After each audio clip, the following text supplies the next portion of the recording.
Bom dia, querido irmão, querida irmã, você que nos acompanha nesse momento pelas ondas da Rádio Comunidade FM, pela web Rádio Nossa Mãe de Birité. Sou o padre Frei Inácio José, pároco da paróquia de Nossa Senhora das Mercês, Arquidiocese de Belo Horizonte. Seja bem-vindo ao nosso programa O Pão da Palavra. Nesse final de semana, excepcionalmente, nós não teremos o quadro Ecoando a Nossa Fé, somente o quadro O Pão da Palavra. Estamos celebrando o 25º domingo do tempo comum. Nós temos como porções da palavra de Deus nesse dia, Sabedoria, capítulo 2, versículo 12, versículo 17, capítulo 2, versículo 12, depois versículos 17 a 20, Salmo 53, Tiago, capítulo 3, versículo 16 ao capítulo 4, versículo 3, Marcos, capítulo 9, versículo 30 a 37. Antes de meditarmos a palavra de Deus, invoquemos a luz do Espírito Santo para nos dar o reto entendimento desta santa palavra. Vinde, Espírito Santo, enchei os corações dos vossos fiéis e acendei neles o fogo do vosso amor. Enviai o vosso Espírito e tudo será criado, e renovareis a face da terra. Oremos.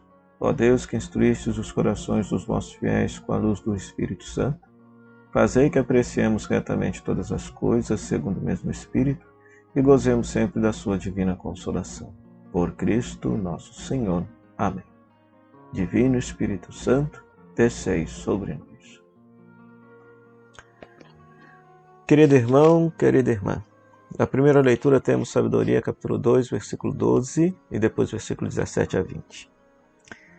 O que é esse texto? Esse texto, o livro da Sabedoria, foi segundo os estudiosos, é o último livro do Antigo Testamento a ser escrito, e o autor sagrado pretende justamente fazer, dentro daquele contexto da cultura grega que invadiu o povo de Israel, fazer o povo fiel valorizar a sua fé, valorizar a sua cultura, colocando a religião judaica, a observância da Torá, a observância dos preceitos de Deus, acima de qualquer filosofia, acima de qualquer sabedoria.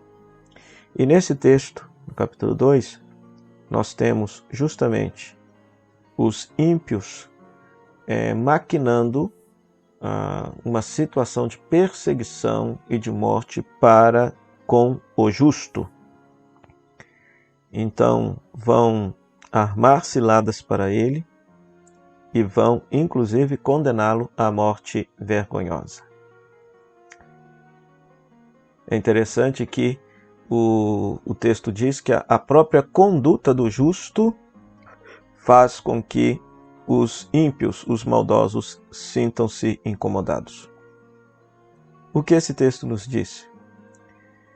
Esse texto nos faz pensar em tantas pessoas na igreja, no mundo, que procuram viver o bem, a verdade, a justiça, mas que são veementemente perseguidas pelos maus, por aqueles que não são de Deus. Isso não acontece só dentro da igreja, não. Acontece fora também, né?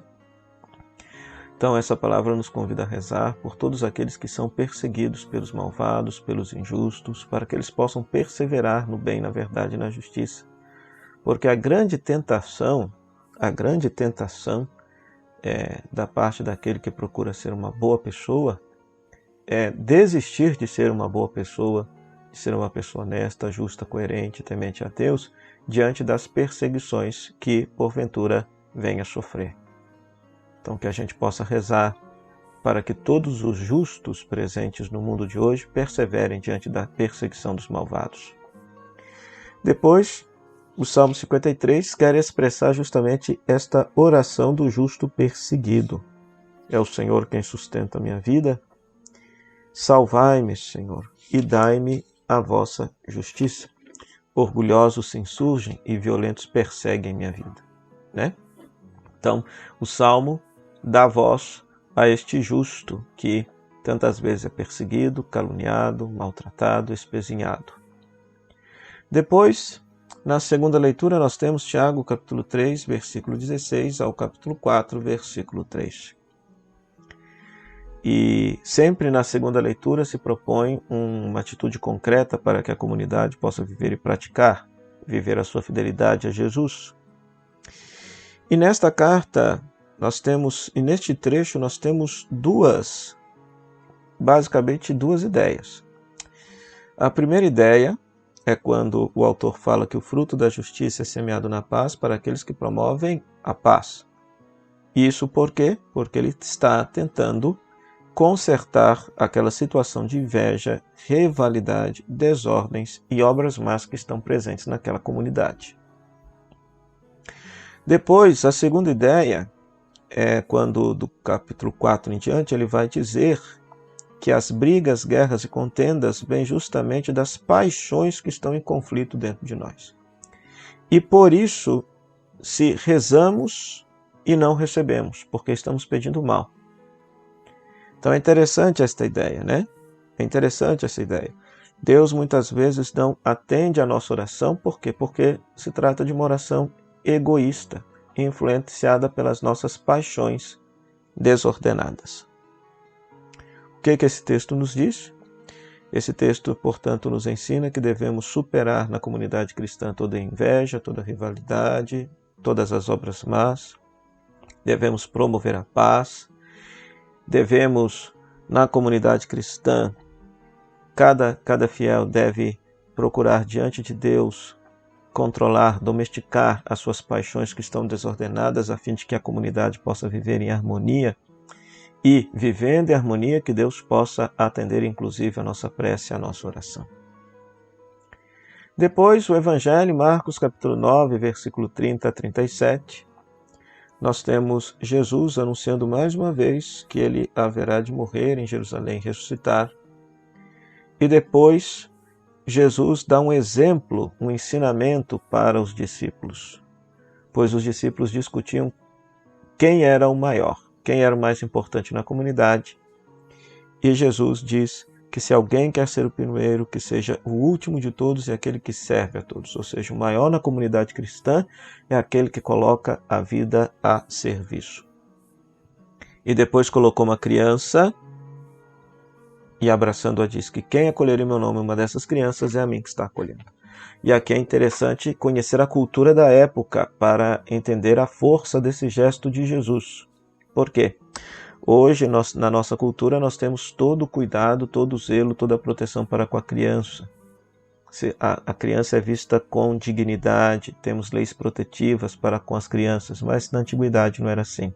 A criança não era vista como pessoa humana, né?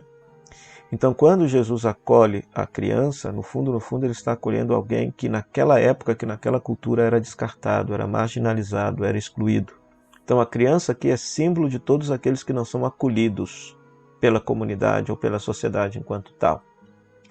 Então, hoje nós precisamos pensar, atualizar. Quem seriam essas crianças hoje?